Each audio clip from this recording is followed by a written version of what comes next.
Let's be acquainted with the problems and risks associated with Mudaraba. First, in Mudaraba, Islamic banks use the Mudaraba contract on both sides of the balance sheet. On the liability side, they collect funds from the depositors via the Mudaraba contract acting as the Mudarib. And on the asset side, they provide funding to entrepreneurs or users of funds as the Rabbul Mal. As such, Islamic banks find the Mudaraba contract quite difficult to apply and unpopular on the asset side. As we said, on the asset side, banks provide funding to entrepreneurs or users of funds as the Rabbul Mal. And the reason behind is that in a current socio-cultural and business environment, the fund provider is required to place absolute trust in the fund user, and this is often not realistic. The second problem or risk is the project cancellation completely or partially, which may also happen during the course of the project.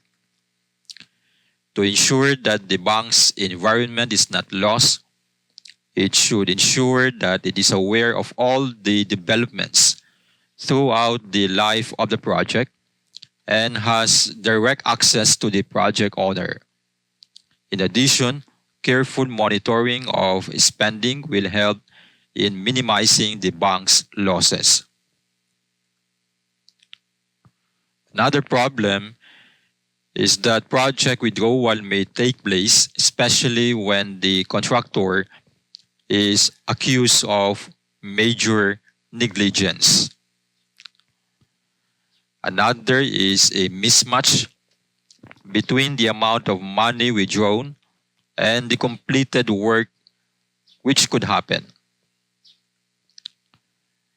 Also, the country's legal framework might be an obstacle in relation to the enforcement of the Mudaraba contract. Hence, Mudaraba is not without a risk, and its success largely depends on how well the bank manages risk, particularly the performance risk. As such, the bank must examine all matters that are directly or indirectly related to the project: the contractor, the project owner, the budget and spending, and any matter that may have positive or negative future influences on the project or the agreement. So these are the problems and the risks with respect to Mudaraba.